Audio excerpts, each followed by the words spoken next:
Welcome back, everybody. Welcome back to the canyon. Or, to quote the Tim Traveler, bienvenue, willkommen. And welcome back to Crawler Canyon, where, what have we got? I don't know. Okay, no. I mean, I haven't lost my mind more. I know what I have physically. I know what I can hold in my hand.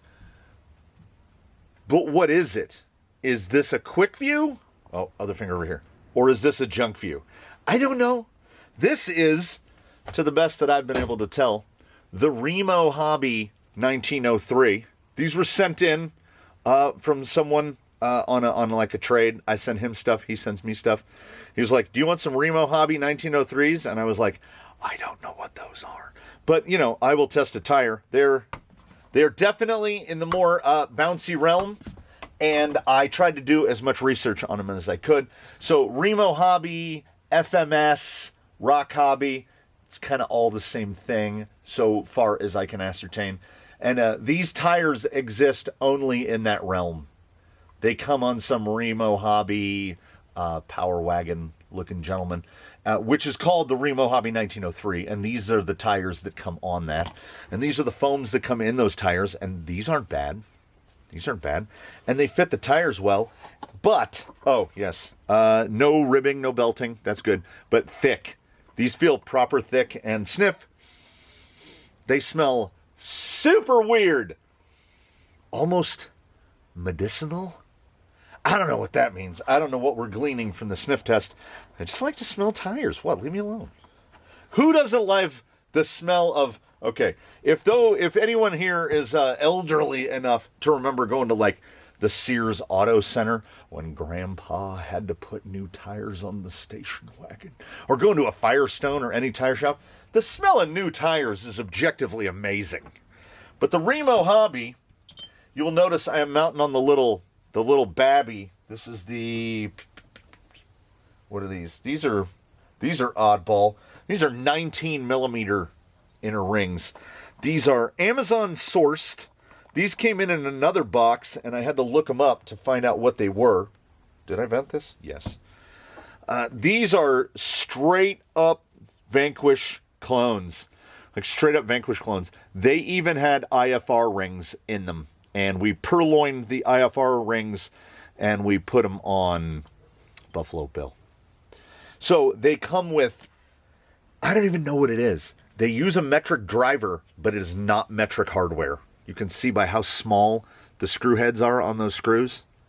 The holes through the beadlock rings will not fit a 2 millimeter screw. But they perfectly fit a 1.5, like tight. Like the 1.5 fits tight.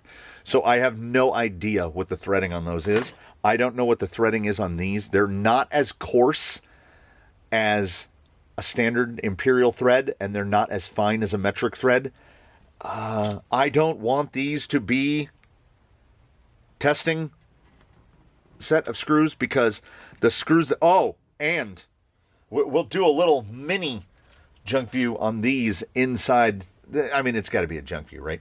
When I looked them up on the website, $11.12. And it just shows a picture of this with the plastic beadlock that they come with on the rig. So is that 11? It never mentions 1 tire, 2 tires, 3 tires, 4 tires. It just says $11.12. Now, I'm assuming sold from a manufacturer tire with a rim. I'm imagining it's $11.12 each, which would be $44 a set. Which means if we viewed these in the using the terminology and the scale of tires that cost $44 a set, these are going to get dominated. I can't imagine these doing remarkably well based on that criteria. They are loose as a goose. Oh, the thought I didn't finish. So for those in the know, you know. Those who know. 24 screws to hold on a beadlock ring, 6 screws to hold that on, and either 5 or 6 to hold the back ring on, depending on the style of the wheel. So you need 6. Usually it's the same front and rear, so you need 12 of those and 24 of these per wheel. 96 of these total, 48 of the others. That's how many they give you. Precisely. There were exactly 96 of the little ones and 48 of the big ones. And they are not standard thread. And by that, I mean they are not the standard thread that usually occurs in beadlocks. You can't use Vanquish hardware, and you can't use the hardware that comes with every other Amazon beadlock. So we are making a real abomination here. They're so firm that you can, I just rotated it too many times. They are oddly directional, but you have to, they just fall in. And why they are on this is, don't get it twisted. Where'd I put the wrench? Don't think that I didn't try to just mount this up on some Injoras. I've got that orange set of 105s that for now are the de facto testing wheel. And I mounted it on that orange 105. And as you can see, we're definitely not bubble juice required here. Look how white that aluminum, that is some raw finish. Mounted it up on the Injora, and I was putting the last screw in not too long ago. And I went like this, and I hold by the center here, and the tire just spins in my hand. And I went like this, and see how that turns like that? The rim did that, and the tire just stayed in one spot. I could hold it like this and go like this and just drive the tire around the wheel. Someone in a comment had posed a question in the comments about, does this tire work with this or does this work with this? And I was like, what a crazy question. It's a tire and it's a beadlock. If it's a 1.9, you put it on a 1.9 and you're good to go. 2 tires in a row now, back-to-back Junkviews, where the tire wouldn't fit on a regular, everyday, you've seen them 1,000 times in Jora Method 105. I don't know. I can't explain it. We will classify it as inexplicable. And then these tires, so we've got a left and a right here. It seems like a directional tread. And I mean, it is. Like if you flip it around, then it's definitely backwards. There's definitely a left and a right. But Lord help me, what's forward and what's backward? Like, part of me says this direction of rotation because we get this big flat bar, but then these little number 7s, they look like they would work better going this way. I don't know. So let's go this way. We're going to have this open block forward. Is that right? I'm going to second guess it the whole way. Baseline. Second guess is nothing. Baseline. Very honey badger like. Absolutely ain't care. He's a working man. He just works. He just does work. So we're going to slap these on here, and I'm going to try to... There we go. I did successfully mount two pointing one way and 2 pointing the other. I can't say left or right or forward or reverse because I don't know what order these are, what direction these are supposed to go in. But we're, like I say, we're going to go the long part back and the nubby part forward, and we'll hope for the best. Based on what this compound feels like, I think we're splitting hairs unnecessarily. I don't think these things are going to grab. They're not going to hook into the ground like talons, let's just say. They're pretty skinny. They're pretty short. I'd measured them and forgot to mention it. But they are just a hair over 40 millimeters wide, maybe right around 41. And they are dead bang on 110 millimeters high. And when I was looking them up, trying to get any more information that I could about them, they are listed as being 110 millimeters tall. So kudos to those guys. They are indeed that. They do got a lot of side lug. The foam feels okay, but that rubber is definitely in the, this is what a real tire would be made out of sort of rubber. So I'm going to grab the whiteboard. I'm going to give up any illusions of someday, I'll be sitting down at the computer, mindlessly watching like a momentum video or something, and it will occur to me, hey, you should make that printout Like I made the printouts to do corner balancing and then lost the sheets that I had printed out. I will print out some sheets for Junkview Quick View. I really need to do it because I do a lot of these, and whiteboard is annoying. I've got clipboards. I'm going to do it. Somebody will make me do it, and hopefully it'll be me. Let's go outside to rocks. Let's mush these around. Luckily, and who else is looking forward to seeing these in the wet? I don't know if anybody can be as looking forward as I am to seeing what these do on wet ground. But, woohoo! I can also tell you, and by extension of you, me, that when I go to print out these little sheets so that I don't have to carry a smudgy whiteboard around with me everywhere I go, I'm going to print them out like real small. I'm going to print them on cardstock, maybe like 4 inches by 5 inches. Like, I want to print them out so I can get 4 of them out of one sheet and then cut them out, because I just want to carry a little card with me and then I can make marks on it with a pencil, like a golf scorecard, basically. Oh, hey, there you go. The drive back told me nothing. They track pretty straight. They're a narrow tire. Narrowness is not necessarily helpful. If these pull slick rock, kidney bean or otherwise, I will be pretty surprised.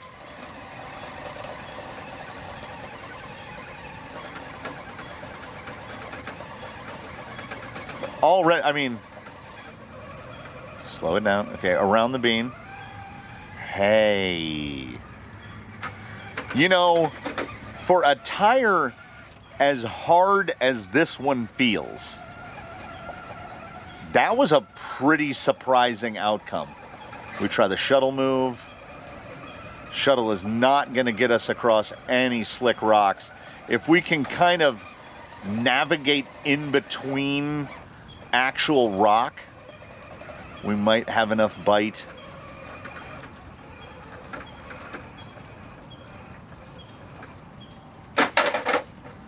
They're very firm. And while we don't make an outright judgment yet, these are very firm. Yeah. Let's lift that leg a little more. Huh. All right. Oh, yeah. Like I've said, much of what goes on in these tests is what I would classify as formality.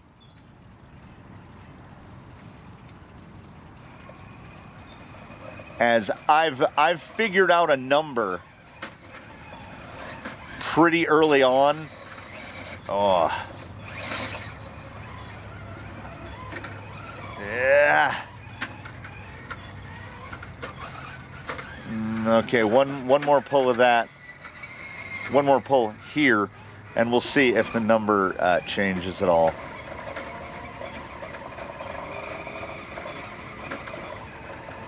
This is testing to see if what the front tires can do, basically without the rear tires being involved. Like how much pull over do we have?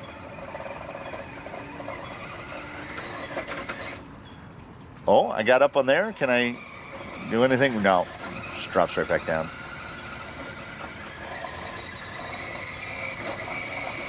Yeah, very firm.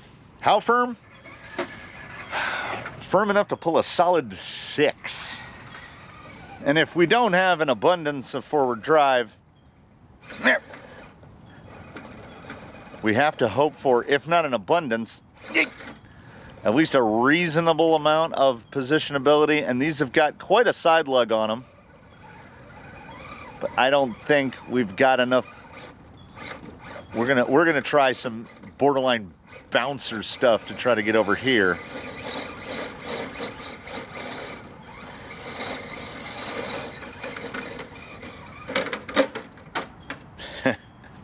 They are very firm. They're very firm.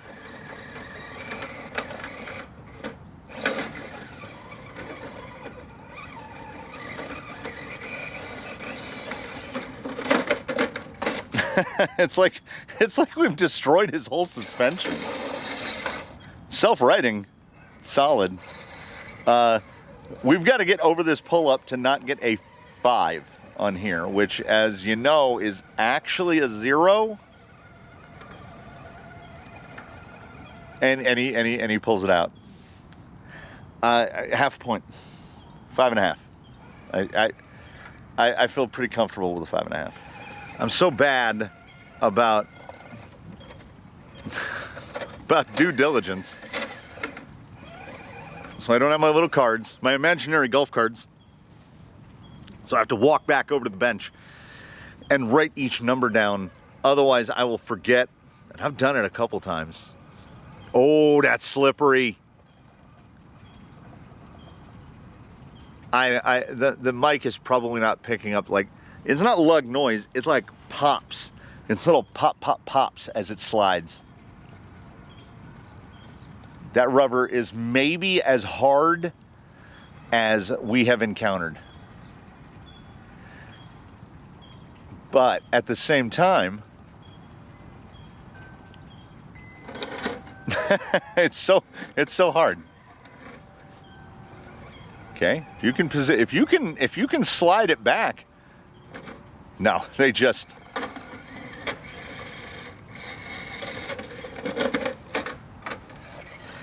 If self-writing was in this, really good. Like, they're so firm on the side. I think what's happening is that in general, when a tire is produced, whether it be a full-size tire or a tire for our toy cars that we love so much, your sidewall and the carcass, the top part with the tread on it, they're going to be different thicknesses. The sidewall is going to be thinner. It's this way on road-going cars. They'll have, like, 6 plies in the belts on the main carcass and like 3 plies, 2 plies in the sidewall. I mean, I came up driving, my first car out of high school had 12-inch tires on it. Yeah, 12-inch rims, everybody. And they were single ply sidewall. So if you clipped a curb, boom, that tire was done. But I could buy Goodyear T-Metrics at the Fedco for, like, I think they were $24 a piece for tires. I have certainly paid more for a bicycle tire, and I think in the grand scheme of things, I've paid more for RC car tires each than I've paid for the tires for my first real car. I'm giving this thing a lot of chances here. Let's right here. Let's just go. Hey, there you go. He was going to get a 6. Instead, we spiced him up to a 6.5.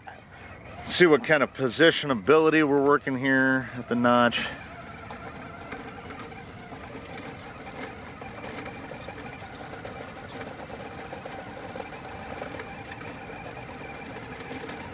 Hey. It's a lot of lug noise and not a lot of go anywhere.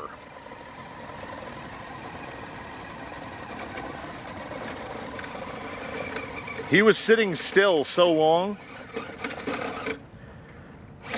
I had to do a double take on the screen on the camera because I thought it had frozen. I had to look at the number to make sure the recording was still going. I mean, you know how that one dude, like a general or somebody, I don't know, maybe he only occurred in the movies. I conflate fiction and reality all the time. Who doesn't? Never give up, never surrender.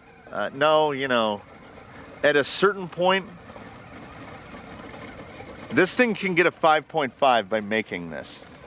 If we can pull up through this groove, I will give it half a point better than a failing score.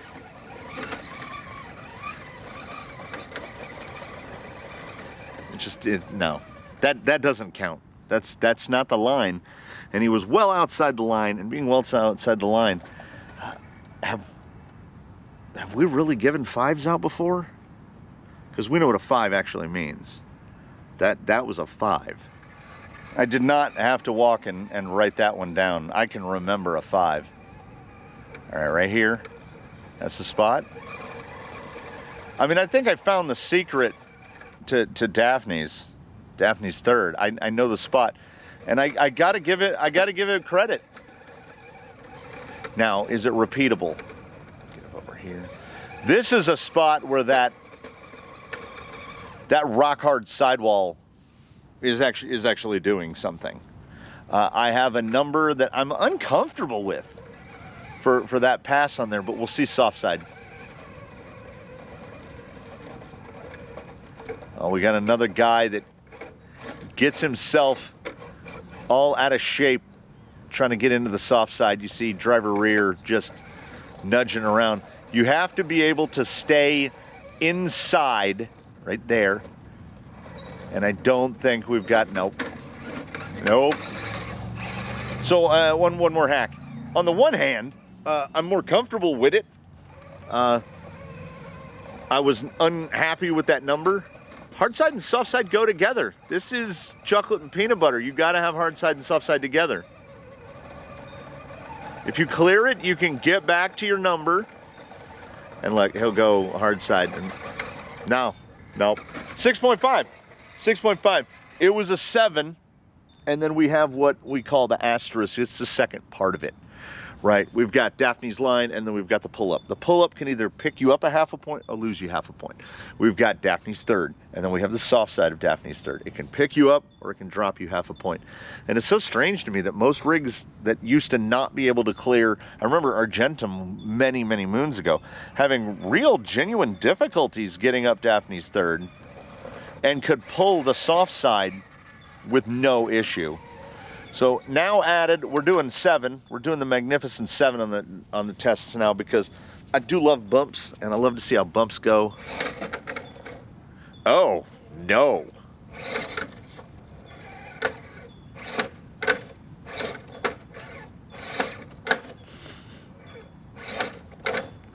I mean, it's not King Donkey, but I give it, when I'm testing a bump on this, I give it the bump and then I just let go. We just release the trigger because I want to see where we catch and land. It's the, you're coming off the bar or the horse or whatever those gymnastics things are. Do you stick it? This guy does not stick it.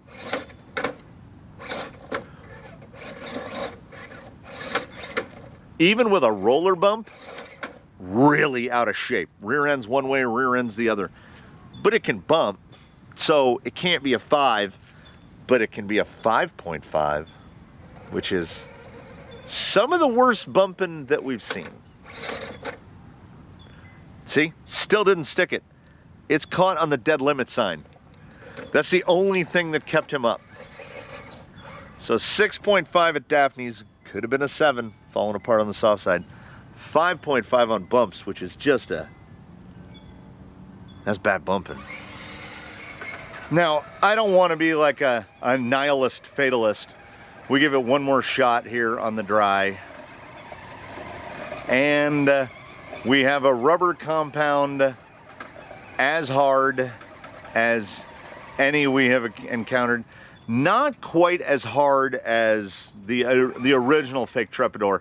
That was almost across the bean. I would say that might be a 6.5. Like I would say it picked up half a point. So we put a little feather on it maybe, but it's still, okay, let me see if I can get it into that position again at all. No, it's still, wait, let's see. Can we get wide open? Yeah. I mean, yeah. We saw some stuff, but we're certainly still sitting at a 6. Now, a sub 6, when we had stopped doing this and we let that go like that, it would have gone brah and like slid back down. So if you're curious as to what a sub 6 looks like, that's what a sub 6 looks like. So I think we ordinarily do bottom to top. Oh, rubber. We've left some rubber. Yeah, there's definitely some black spots. We're gonna wash those black spots off. Yeah, we left rubber. Ooh, I can see it running in the water. The edge right there, the edge of look at the black in the water. Yeah, that water has got rubber in it. Who else sees a 5 coming? Can you smell what the 5 is cooking?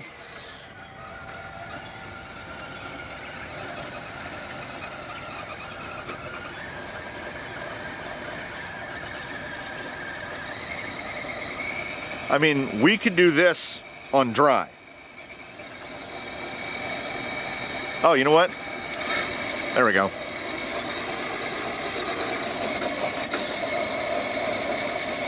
I'm just gonna let it do its own thing. I think we're notched in right there. I'm gonna set the radio down. Okay, so that's, we agree, right? That's a 5 on wet. 5, 11, 12, 18, 23, 29 and a half, 35, 40.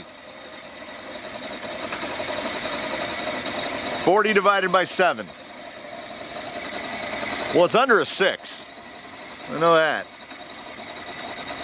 You'd think, right? You'd think it would have dried off the tires at this point. 5.7. Just a hair over 5.7.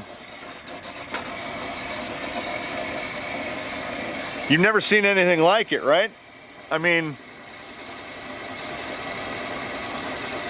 we are putting down rubber. There's a lot of black showing up out there. Yeah, 5.7, making it, since the Junkviews and the Quickviews and stuff like that, since we've started, and I have not touched this yet. It was sitting on the bench.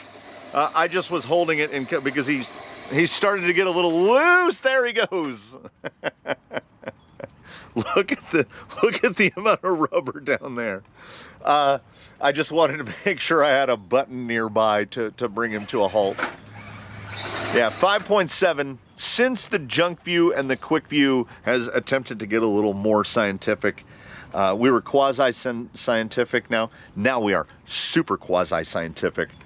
We're putting a little more. We're trying to make everybody test the same thing, even though we just added bumps. Anyway, we'll get this like kind of finalized. Look at that right there. Look at that. That's a lot of rubber. You can see the rubber burned in. We'll see how well it sticks. 5.7 is the worst tire that we've tested in the new testing numerations. I don't think it's the worst that we've seen. I know someone is going to suggest it, and I think you're probably right. We're going to have to do it. They are still mounted to the wheels. We are going to have to take Boom Racing Hustlers, and we're going to have to run them through the new, the tire testing standard, the Junkview standard.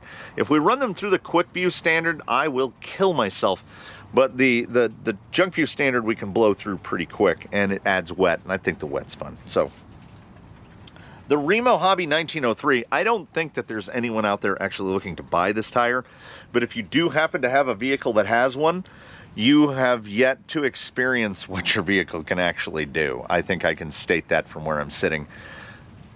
Virtually any tire out there will do better, except the JD model Trepadors, which are 5s, like 5s, straight up 5, which in Junkview, a 5 is as bad as you can do. So that is a 0.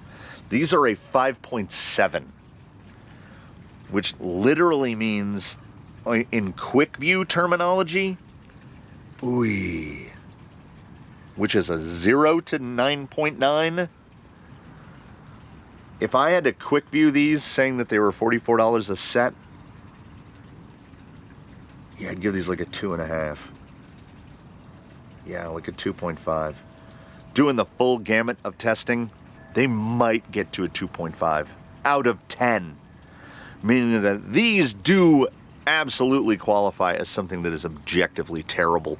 These are right there with the JD model. We will see. They still can't unseat the Hustler, because the Hustlers still cost, even if these do turn out to be $11 each, the Hustlers are double what these cost.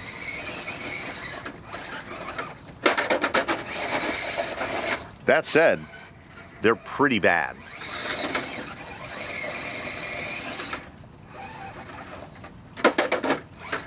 I don't think there's any amount of burning you could do to get like grip out of these. It's just not going to happen. So the Remo Hobby 1903 MT, do not buy these. That is my recommendation. If you, and I don't know why anyone would, to be fully honest.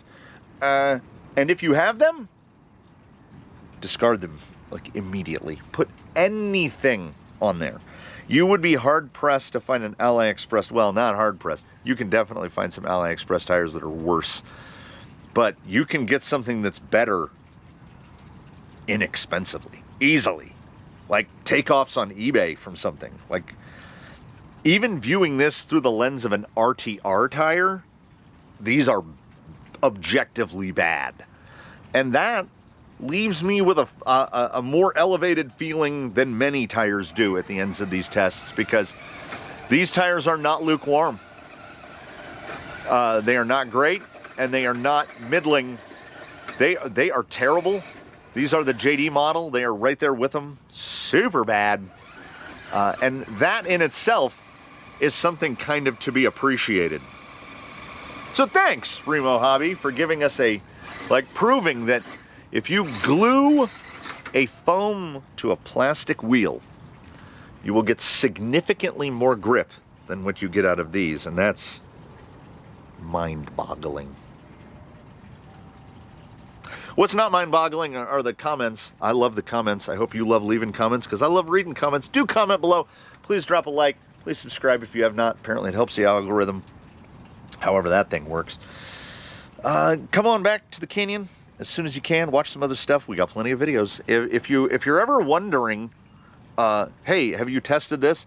Just do that search channel content thing, because chances are, probably, if not, put it in the comments, and then it'll turn from a probably into a maybe, or a definitely, like if I already have it. So in between when that happens, when this happens, and when that happens, I at least very softly recommend that you all, one and all, do your very best to have a good one, everybody. We'll see you next time here from the canyon. I thank you again for watching, and I will bid you adieu. I got nothing witty. I'm feeling pretty mellow. Like, those tires were terrible, and I think we can all just kind of bask in the dim glow of that.